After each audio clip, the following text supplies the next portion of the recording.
Want to use Microsoft Excel directly from your desktop without downloading the full Office package? In this video, I'll show you how to install Excel online as an app in just a few easy steps. Launch Google Chrome on your computer.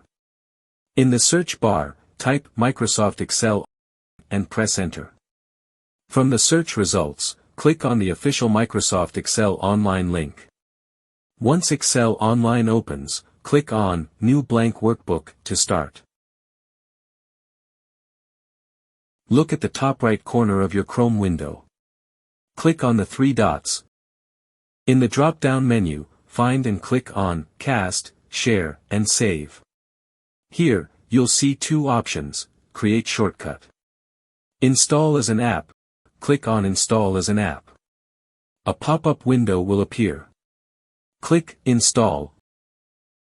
Once the installation is complete, close all Chrome windows. Go to your desktop and find the new Microsoft Excel app icon. Double-click to open it, and you're all set. And that's it. You've successfully installed Microsoft Excel Online as a desktop app.